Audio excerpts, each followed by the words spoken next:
ICE under investigation for tampering, illegally tampering with license plate. This is a hell of a story. Here it is. You may have seen this video recently on social media. It shows an ICE agent confronting someone filming a vehicle and saying, "You can record all you want. I am. Change plates out every day." Well, I have a big problem with that. You see, swapping out Illinois license plates on Illinois registered vehicles is illegal. And as Secretary of State, I have zero tolerance for this type of illegal activity. We are investigating these allegations as we speak, and I'm asking for your help. Today, we're announcing a special plate watch hotline for people to report this type of illegal activity. Flipping license plates or altering them in any way to avoid detection is strictly prohibited in Illinois. Penalties include fines and potential jail time. Our office also has the authority to suspend or revoke the vehicle's license plates. And no one, including a federal agent, is above the law. Alexa, go ahead. Put up full mask. Keep that picture up. For the past 2 months, I've been saying that local jurisdictions, city, county, and state, they have the authority to investigate and to arrest federal agents. That has been upheld by the courts.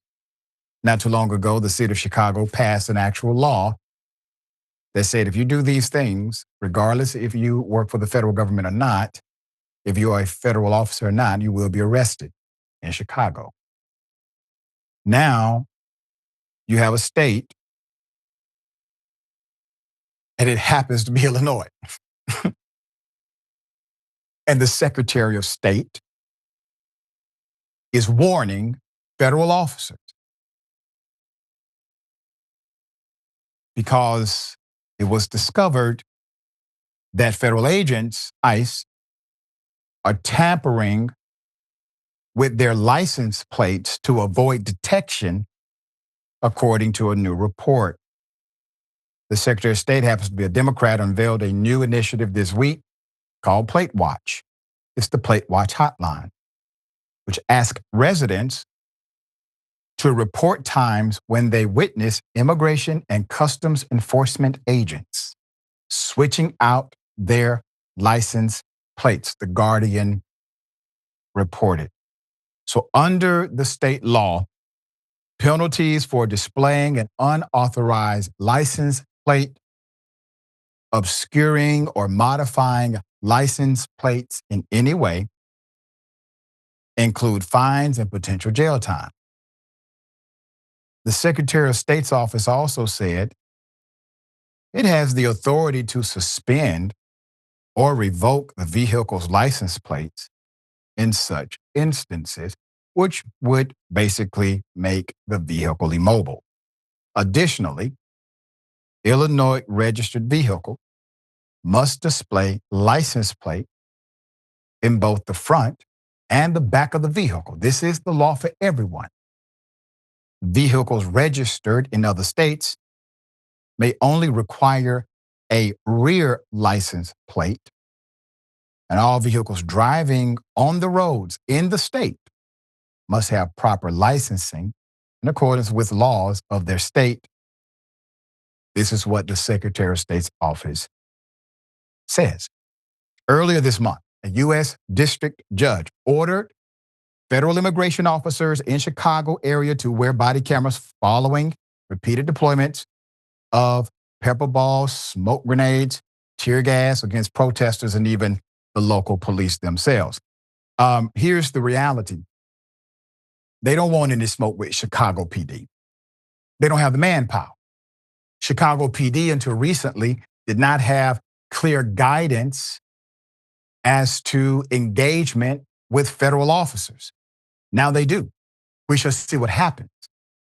But there is nothing that restricts a local jurisdiction that has the authority, a city government, a county government, or a state government, from enforcing said laws that are germane to that jurisdiction, regardless if a person works as a federal officer or not. Once again, I remind everyone of Red Dog Police, City of Atlanta, who did in fact arrest federal agents. Georgia State troopers years back did the same.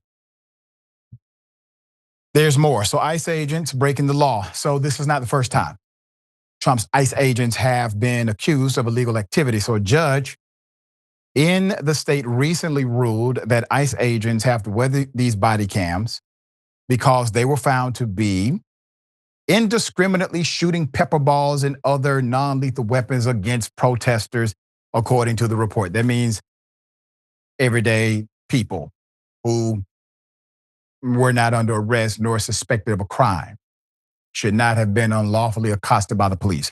A federal court in Chicago has ordered sweeping new limits on U.S. immigration and customs enforcement operations in the Midwest, ruling that agents repeatedly violated federal law and a binding consent decree by arresting people with no warrants. We've been saying this since day one.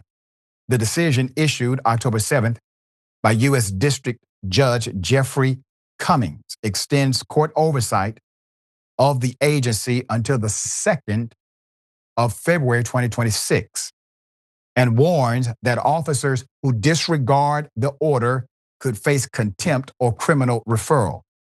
Legal experts say federal agents can face arrest or prosecution under state law if they commit crimes that fall outside of their official duties. For example, excessive force, assault, and other criminal acts unrelated to enforcing immigration law.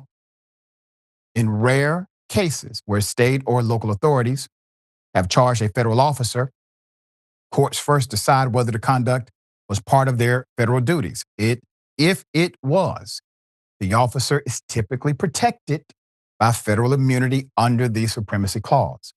If it wasn't, meaning the agent acted personally or unlawfully, the case can proceed under state law. And just a reminder, state law is empowered by the United States Constitution, making it federal in nature and local in enforcement. So the state having a right to create laws is empowered by the framework of the U.S. Constitution. So this is not as clear-cut as some would say, well, this is local versus federal. No, the Constitution clearly gives states the right to pass and maintain these laws. We fought over this before, but they have the right to do this part. It cannot go outside of the context of the constitutional norm. And these ICE agents have been operating without any additional, let's just say, legal protection, which means that the things that they've been doing that fall outside of the legal framework of the Constitution, of statute, and of local law, they can be prosecuted for it, period. We'll bring you updates as they come.